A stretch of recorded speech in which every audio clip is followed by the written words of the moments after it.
जय माता दी। स्वागत है आप सभी श्रोताओं का आपके अपने चैनल स्पिरिचुअल कथा 1111 में।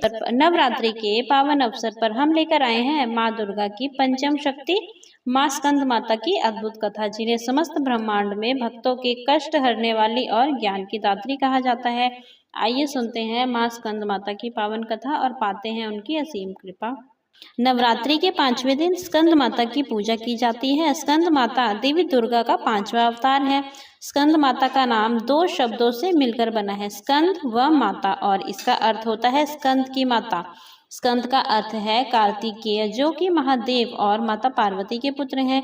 माता का अर्थ है माँ, और इसी प्रकार स्कंद माता माता पार्वती का ही एक रूप है। माँ स्कंद माता की 4 भुजाएं हैं। माँ एक हाथ में कार्तिकेय को पकड़े हुए हैं और दूसरे व तीसरे हाथ में कमल का पुष्प है। अपने चौथे हाथ में स्कंद माता अपने भक्तों को आशीर्वाद देती हैं। स्कंद माता की सवारी एक शेर है।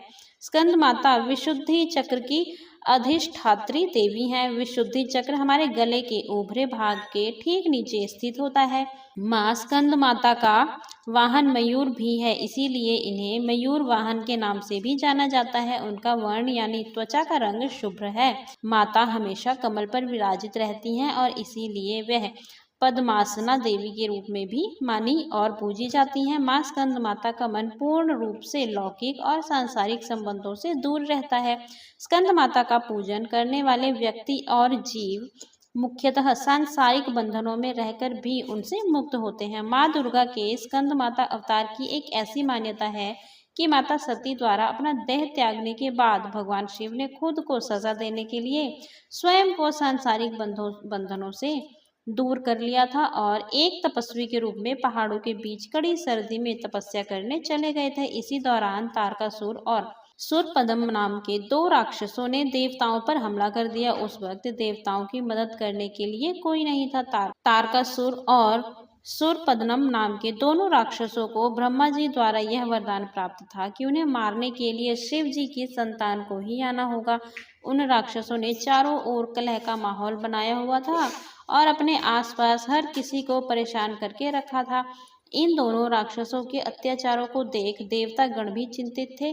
तब सभी देवता गण भगवान विष्णु के पास गए और उन्हें अपना दुख सुनाया, परंतु विष्णु जी ने उनकी कोई सहायता नहीं की। विष्णु जी से सहायता न मिलने पर देवताओं नारद जी के पास जाने का सोचा। उन्होंने नारद जी से कहा कि यदि वह माता पार्वती से भगवान शिव को पति के रूप में पाने के लिए तपस्या करने को कहेंगे, तब शायद भगवान शिव उनसे शादी कर लें और उनके मिलन से महादेव की संतान जन्म लें जो उन राक्षसों का वध कर सके। और इसीलिए नारद जी के कहे अनुसार माता पार्वती ने भगवान शिव को पति के रूप में पाने के लिए घोर तपस्या की और उनकी भक्ति से खुश होकर भगवान शिव ने उनसे विवाह करने का निर्णय लिया। विवाह के पश्चात माता पार्वती और भगवान शिव की ऊर्जा से एक बीज का उत्पन्न हुआ। बीज के अत्यधिक गर्म होने के कारण उसे अग्निदेव को सरवाना नदी में सुरक्षित रखने के लिए सौंपा दिया गया।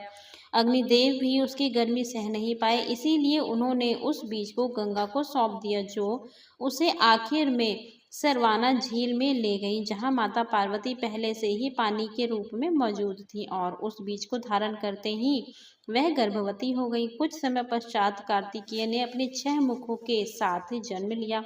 कार्तिकेय के जन्म के बाद उन्हें तारकासुर और सुरपदनम का विनाश करने के लिए तैयार किया गया।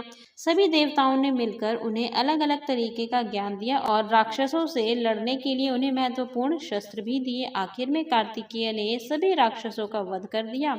इसी कारण माँ दुर्गा को स्कंद माता यानी कार्तिकेय की माता के रूप में जाना जाता है।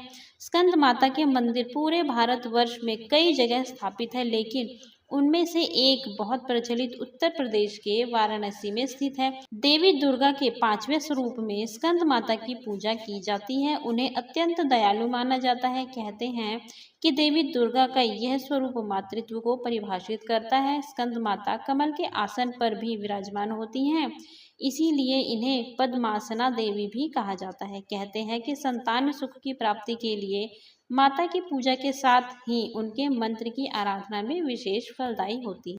स्कंद माता की पूजा विधि। स्कंद माता की पूजा करने के लिए सुबह जल्दी उठकर स्नान कर लें और साफ वस्त्र पहन लें। मंदिर को गंगा जल से शुद्ध कर पूजा स्थान पर स्कंद माता की प्रतिमा या चित्र स्थापित करें। माँ को रोली, कुमकुम, अक्षत, फूल, धूप, दीप आदि अर्पित करें। इसके बाद माँ स्कंद माता को भोग लगाएं। माँ स्कंद माता के मंत्रों का जाप करें।